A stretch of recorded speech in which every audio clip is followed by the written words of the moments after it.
Hello, everybody, and welcome back to the Creative Collaboration Show. Chuck Anderson here, and I'm your host. And today we have a special episode for you, especially anyone who is part of your journey with your business is looking for, how to grow your business, and a big part of that is sales and marketing. And I always like to bring in guests who can help with that and have their own perspective and the ways that they can help. And today I am joined by Wendy Vaughan, who is a dedicated and compassionate advocate for those who have the courage to venture out and start their own business. And that really describes all of us. And she is a business coach as well as a sales and marketing coach who has supported over 200 solopreneurs to gain skills, knowledge, clarity, and confidence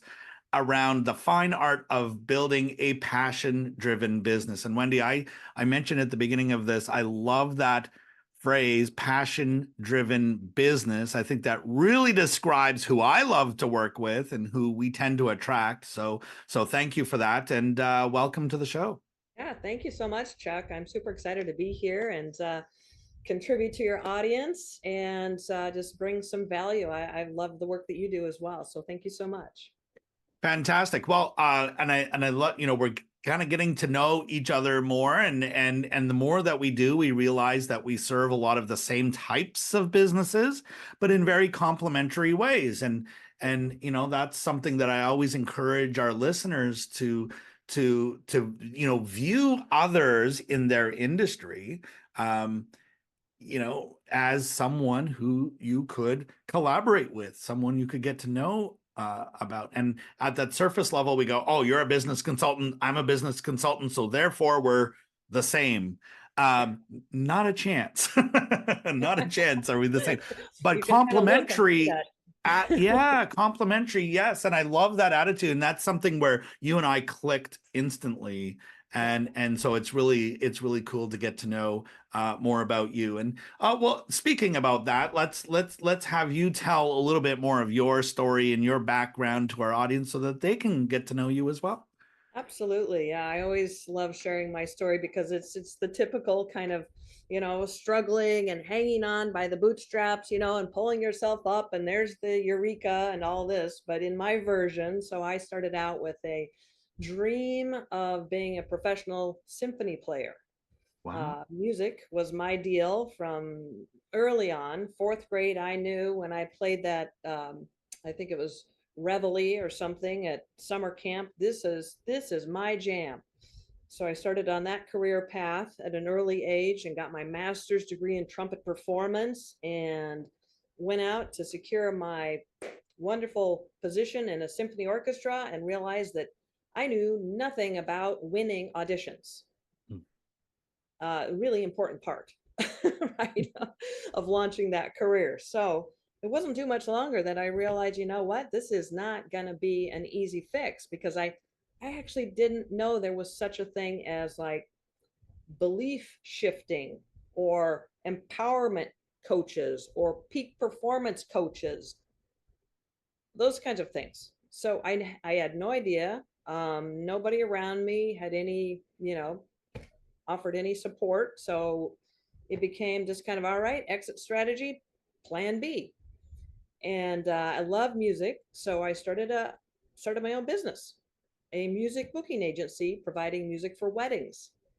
And it was in Scottsdale, Arizona, which means there's weddings year round, right? 9 months out of the year, basically every month except for June and July. Right. And so with zero business skills, zero sales skills, basically a socially awkward classical music nerd, I started my business and thought, well, how hard could it be? I mean, I'm an expert, right, in music. I'm the expert. I know all these people in town that are really great musicians. So how hard could it be? Well, as most all entrepreneurs soon find out, it's kind of hard. It's difficult to get clients. It's not that easy, like, hey, you want this? Sure, great, sign up, pay me. And they all lined up at the door. No, wasn't quite that scenario. So um, for several months, I did nothing. I wondered what I should be doing. And then I realized, oh, I need to be getting my name out there. So one of the first things I did was I bought a program from Jay Abraham, marketing genius, Hmm. and still, I believe, is very much involved in um, supporting people with marketing and business development to this day. But he completely revolutionized my whole outlook on how to talk about the work that I do in a way that brings in potential clients. So, okay, problem solved. I was now attracting potential clients in to have this conversation with me. And it wasn't, that wasn't like the golden goose. There wasn't any traction from that point forward. People would say, oh, yeah, thanks, Wendy. This sounds great. I'll get back to you. Of course, they never Hmm. did. Yeah. So at the, I started reaching out and looking at books on how to sell. And it's like, oh my God, I could never do any of that. I could never say that. That was not me. There's no way I could be that, like, tell him this and tell him that. And so I thought, gosh, I just don't think this is going to work for me. But in the back of my mind, see, I'm very intuitive and analytical, drives my husband nuts. Um, but I was kind of figuring out like what people needed in order to say yes to the offer. And I realized it just really came down to four critical components in order to support a potential client to feel that confidence and clarity about saying, yeah, this sounds great. And from that, when I started integrating those four critical components, I call them psychological triggers, but not to get, too heady on this because trust me, I'm not a psychologist. It was like night and day. People just started saying yes, yes, yes, yes, yes. Sounds great. Sounds great. Sounds great. Business started skyrocketing. So I went from that point of like, oh my God, this is way harder than I thought. I think I'm going to have to fold, because this isn't working and this is not me. What I'm learning does not work for me. To just playing to my strengths so I could still be me, that socially awkward kind of, I've evolved a little bit, right? But back then, um, I'm not some bright, shiny, like charismatic person. And to be able to just flip the switch and have this thriving business that is bringing so much impact and making such a difference and creating such a profound shift in my lifestyle, I was just like in heaven. And it was that moment and recounting that. Of course, life has its way, right? A whole lot. We don't have long enough time for me to tell my whole story, right?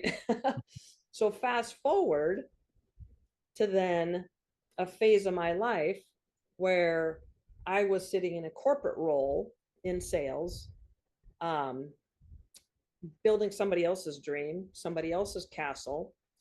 And I kept having people come to me within my team and saying, Wendy, how do you get so many clients? How do you do this? You're not even like us. You're not like the sales team, right? Because these were corporate salespeople. Boom.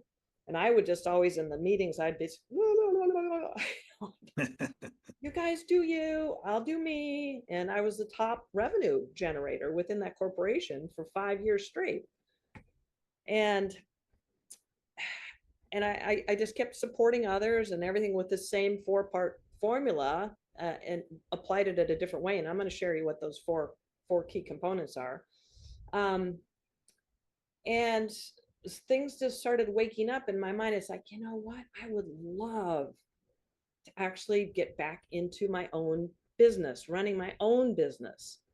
And that, and I'm realizing how much difference I can make in that realm of teaching people how to get clients, teaching people how to be authentic and show up and be effective. And at the same time, we have three boys, my husband and I, And the youngest was 16 years old. And he was starting, well, I was traveling quite a bit with my corporate role. And he was starting, my son was starting to get into things that didn't align with my values. And I'll just put it that way. It's not right or wrong. It just is Mhm. my values were not supporting his decisions because I was gone so much of the time. And so I decided to resign. I said bye bye to a multiple six-figure salary, all the perks in the world. I was being sent to Cayman Islands, to four-star resorts, as little spiffs. And I said, I'm out of here. And everybody was like, Mm. what are you doing? I'm starting my own business. Oh my God. Doing what? A coach, a sales coach. Oh my God. That will never work. You know, and it was like way back in the beginning when everyone was saying, you're going to start a music agency? Oh my God, that'll never work. Same kind of thing. Here I am, now 20 years, 22 years later with all this success with sales. Oh my God, that'll never work. So I feel all the pain that solopreneurs have, that entrepreneurs have when they go through that ramp up phase. And I love to bring to them that sense that when the switch gets flipped and everything just like lines up, Mhm. and they've got the knowledge, the skills, and the confidence, and they're running in their track, and they're making that impact and that income. So that for me is why I do what I do. I love so many aspects of that story, and we could go in so many directions with it. But I gave you a lot of choices there. exactly, but kind of like where we kind of ended up here, and just talking a little bit about the solopreneurs and their journey is so many of them are hearing that, oh, that'll never work, and why are Oh you yeah. doing that, and why don't you go get a job, and Yeah. those are all the things that I heard when I started my journey Yeah. as well. It became self-evident. My friends and family get it now, but it took 30 years for that to occur. Right. But they're hearing that a lot. And I would say a lot of what I hear from people is especially on that whole idea of selling authentically. You and not all sales trainings are created equally. If you go to some of the old school sales training, it's always be closing and all Right. of that kind of stuff. And I can really relate to your style. I had to kind of find my own style as well.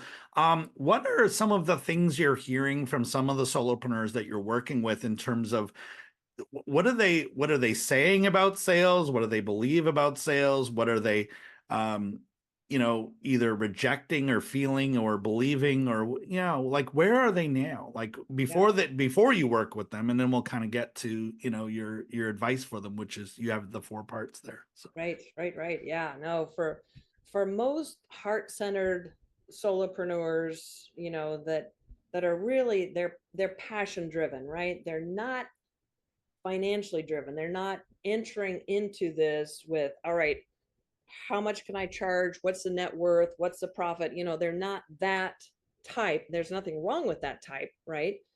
Um, that's more transactional selling, right? I have a thing. It's here's the wholesale, here's the retail, here's what the market renders, here's how we can position that, blah, blah, blah, blah, blah. Well, the people that then are really more in tune with selling their knowledge, their wisdom, their transformation, um, for them, their tendencies are that selling is pushing, or I'm forcing myself on, I'm trying to, get somebody to take action, or I'm trying to, and oh my gosh, when they talk about their fees, it just makes them, for the most part of people, I have no idea, I just want everybody to be able to afford to work with me. And so there's all that sort of resistance around baggage that has either been a past experience that they've had personally, right? Of somebody maybe in a car showroom or even over the phone. I can remember one instance where I was talking to somebody about extended car insurance, or no, that warranty, right? Extended warranty. Hmm. Oh my goodness. This guy is just like, I felt like I'd been through the ringer after I hung up from this guy. And of course I just should have hung up on him, but there's still that element out there where they beat you up psychologically. And so a lot of people have been through that, and that's their greatest fear, is that, oh my God, I don't want to be that. And so just coming into the whole, how do I get clients in a way that I still like myself and I'm still who I am and effective? Because here's the thing, if you give, people will receive, receive, receive, receive. You know, if you offer something at 497, they're not going to say, "Oh, but please, can't I pay you 14,097?" They're not going to say that.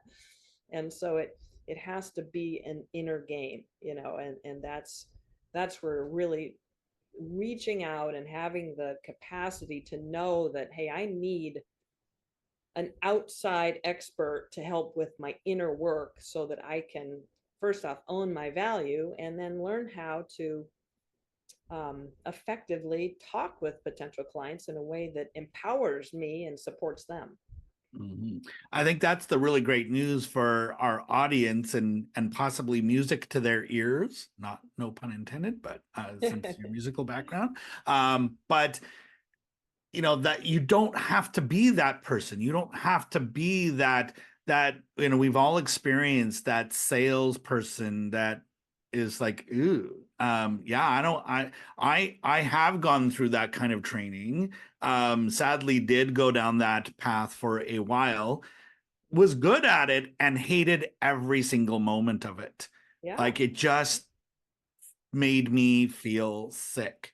And I'm like, I can't imagine myself doing this for the rest of my career. There has to be a right. better way. And when you really discover that you really don't have to, and in fact, letting go, I think, from my experience, letting go of those tactics, which tend to be a bit more on the manipulative side and Yeah, not it's so much force. on the authentic side. Yeah.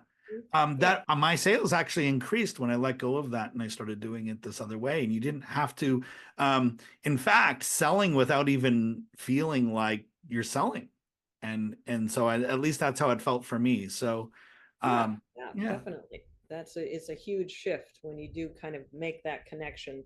But like I said, the caveat is that most heart-centered coaches think it's just about giving, giving, giving, and then they hope Hmm. that the person is going to say, well, can I hire you, or what do you offer, or and the other person is going to take that initiative, and there usually is where things break down, is that the reason the person needs the coach is probably because they are lacking the self-belief or the self-worth or the confidence to invest in themselves. So there's usually that.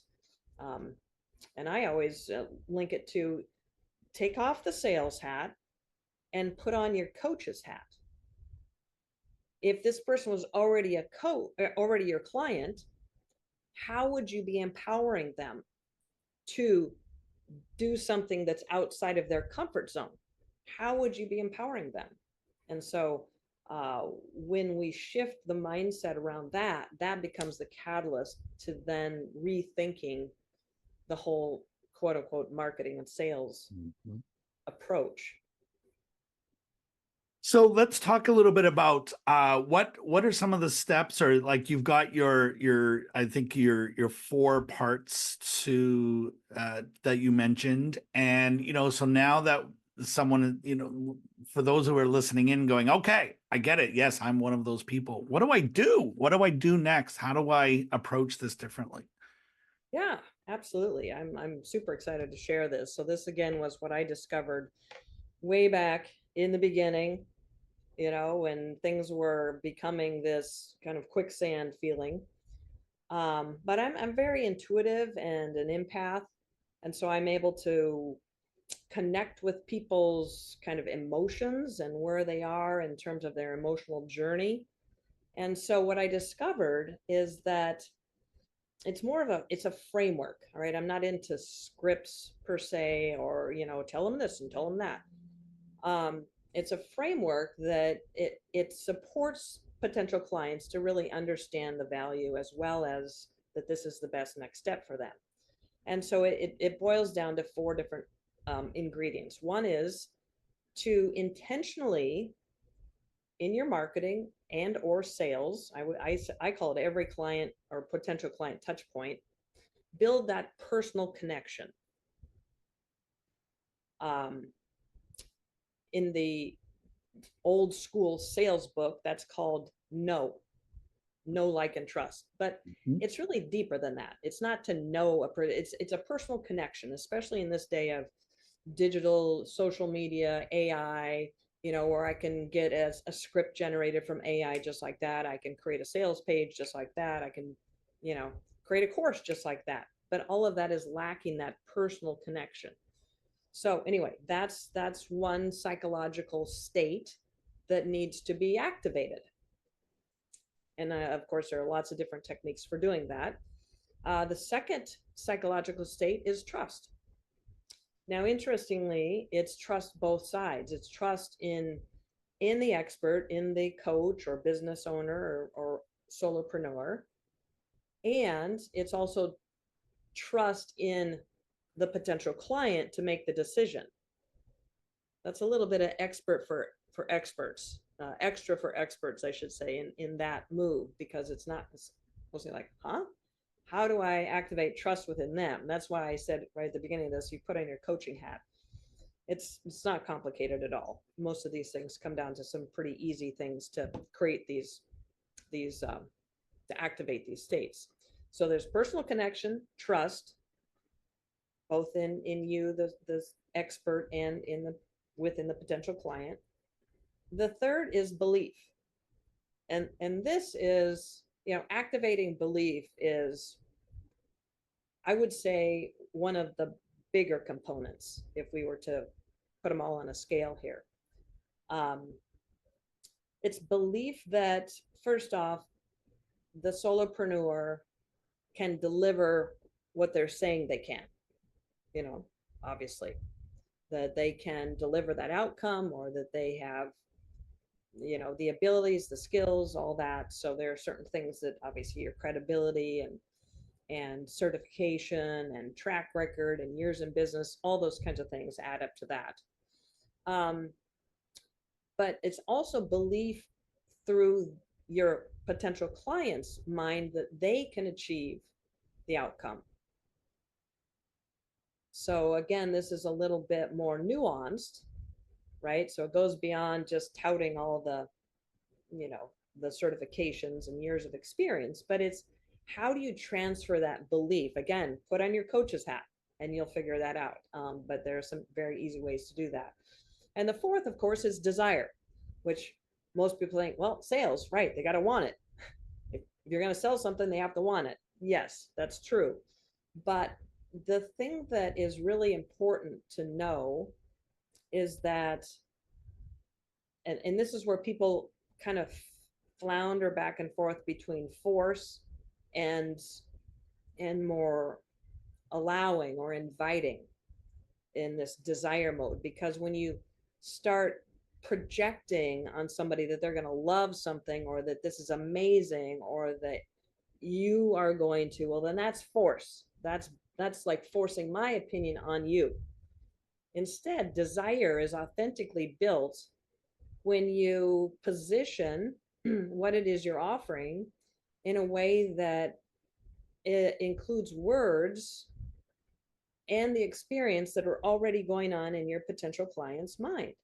And I'm sure you've heard this many times before, but for a lot of people, it's tricky to understand really how to do that, especially in marketing or blogs or, sales pages, that kind of thing. But it's really a matter of alignment, choosing words that are already within your potential client's thoughts, naturally, conversationally, around the outcomes of what it is you're selling or offering. And again, a lot of the experts, this is another place that's a blind spot for them, is that they are so excited about their process, their methodology, the nuts and bolts and everything, that's where they land because that's where they see the biggest value. But actually, it's the outcome of whatever your process or methodology or approach is that is what your potential clients want. So those are the four elements. And when you activate all four of those, because you can't activate desire without belief, belief doesn't get activated without trust, and trust does not get activated without a personal connection. So they all dovetail, but none stand alone. So that's the magic.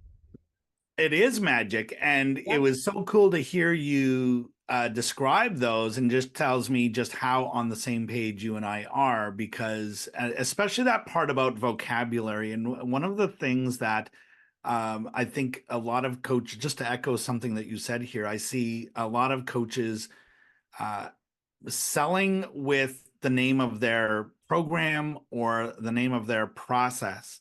And I Mm-hmm. just went through this with one that I'm helping to write a webinar right now, and we had this debate over what words to put on the page. And of course, we did a lot of research in terms of who the ideal audience is and all of that. And they really felt passionate about using the name of their process and all of the bullet points. And Yeah. you have to ask yourself, are these words that my audience will understand? Right. Are Or these words even that they associate use every value. day? Right. Yeah.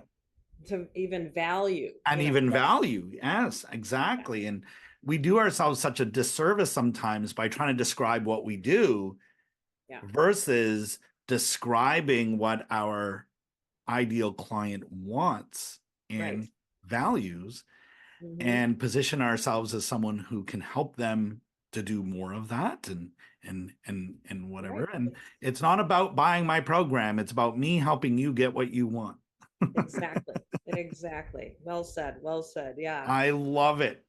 Well, we I think we have to unpack that even more, and definitely do some more work together around that. But of course, in the context of a podcast episode and keeping this bite size for people to consume, I think that is just so valuable. I love what you just shared. For people Game listening changer. in and they want to connect with you and learn more, where would be the best place to do that? Well, the best place to connect is through my website. Mhm. I am on social media, but my time is most invested with my clients. And so that's the easiest place to find me is www, of course, predictablesalesresults.com is the website. Mhm. And you can uh, find the form there to reach out to me. And I'd love to carry the conversation forward. Yeah. And well, to make it very easy for you to connect with Wendy, we've put the link to that just beneath this video. And if you're listening to this on podcast, just check into the player, whether it be Apple Podcasts or Spotify or whatever you're on, and the links are all in there as well. And just go ahead and click that. That'll take you directly to Wendy's website. You can connect with her there. So Wendy, this has been like amazing. And I just love hearing you talk, because I'm like, yes, someone else who gets it. And I'm just wondering, like, how just to impact even more coaches and more solopreneurs to really realize this. And sales is such a big part of it. And so I love that this is what you do. Because I'm on the other side of it. I'm like finding those people to talk to, Yeah. and you're like, well, here's what you say when you talk to them. And it's and those two really go well together. So Mhm. I look forward to exploring that. um Before we bring this episode to a close, I just have to ask you, because I've been asking all my guests about this, and it's turned into a bit of a social experiment for me, because I just never know what the answer is going to be. But so much of building a business and growing a business is growing ourselves as well. And for myself, I'm a, probably the last 30 years, I invest every single month I'm buying books and courses and stuff, and always trying to learn more myself. And I've got my favorite books, but I always ask our guests if you have a favorite book or a must-read book. And I know it's an unfair question because there's many, many, many, My many. goodness. But if Yes. you were to recommend, but just to bring it down and keep it simple for our guests and give them a Okay. single recommendation that they can take Yes. action on, what would be a must-read book that you would recommend that they read next? Mm. Yeah, no, I love that question, Chuck, because it has been a journey, right? I started out as this social, I'm not kidding you, this socially awkward, introverted classical music nerd, with zero business knowledge, zero sales skills. And, not to toot my horn or anything, but I've built multiple six-figure businesses. I'm on track for a seven-figure year, and I've sat in the corporate role, being their top generator. So it's been an evolution. It hasn't just happened because, oh, well, I'm going to eat my Wheaties. Oh, my goodness. It has. In fact, before we moved to Hawaii, we had to put things in either, storage or get rid of them. So I had a library of all these books, and everyone was like, "Oh my God, this takes me back to Og Mandino and Bob Proctor and all these different phases of my evolution." But when you ask that, what is one book? I think the book that really had such a pivotal moment for me was Ask and It Is Given. And Mm. that's written by Abraham Hicks. Now, I don't know if you know Esther Hicks. She's a Hmm. channel. So this gets a little woo, Chuck. I love it. Bring it. Bring on the woo. So Esther Hicks is a channel, and Abraham is the collective that she channels. And so this book, Ask and It Is Given, was just, oh my God, it just completely rocked my world of how I thought things had to be toiled and no pain, no gain. And, you're in it to win it, and blood, sweat, and tears, to ease, flow, joy. Which one do I want? I think I'll go over there. That sounds much nicer than the no pain, Yeah, no gain. right. So that was the on ramp into that world of ease, flow, and joy. I love that. I've heard of that book so many times, and I've read so many. That is not one that I have read, and so I can't even comment on it. But I also take this as a sign that it is the next one for me to read, and that has been a very interesting sub part of this podcast journey, is asking the question and Yeah, then trusting the answer. And so that gets to go on my next read list. right. So thank Well, be you. sure to let me know how it lands for you. Yeah, well, I'm looking for the ease and the flow, and I'm just going And to joy. allow, Yes. and I'm going to allow it because it's so easy to go, I want ease and I want flow, like, and I'm going to manipulate everything around me in my world so that it's easy, damn it. That's not flow. Right. And so it is so easy. And when we hear about manifestation, it's like to try to force a manifestation. It's like Yeah. that's not how it works. The Do my universe vision doesn't do it board, on do your my vision board, timeline. do my vision board, do my vision board, say Yeah. Yeah. affirmations, affirmations. Yeah. I've had this on my vision board for 3 years, damn it. Where is it? Yeah, Right. I just love all of that. So Wendy, thank you so much for that recommendation. I'm going to put the links to that book beneath the video and in the podcast show Okay. notes as well for everyone else Cool. to check out. So Yeah. this has just been a fantastic conversation, and I look forward to us having more conversations, because I feel like Yeah, there's so because much there more we is can so much unpack, more, that to right? unpack here with regard to actually how to create that ease and flow in your business. And Chuck, you are the king of that. And we didn't get to really like talk the synchronicities of how important it is to create those alliances and systems to support the expansion, because it's not just a solopreneur. When we collaborate and work at a bigger level is when we truly find that ease and flow. So, Well, it's so true. I mean, I think, winning in life and winning in business is definitely a team sport. yep. It's nobody really is self-made. Nobody, and I know for myself, I never really do anything myself, and especially not today. I mean, in my 20s, I was just like, oh yeah, I'm gonna do this, I'm gonna build this thing, and today I try to listen. I try to say, well, here's where my strengths are. Who could I meet, or who could I collaborate with who is strong in some other area? Mhm. And it is so much easier when you do that, Oh my gosh, right? so much easier. Yeah. Yes. Yes. No longer trying to become, become stronger where I'm weak. How about just embrace the gifts that you have, and everyone else has their gifts, and Yep. how do we align those gifts to Exactly. actually accomplish more together, right? Right. Yeah. So Absolutely.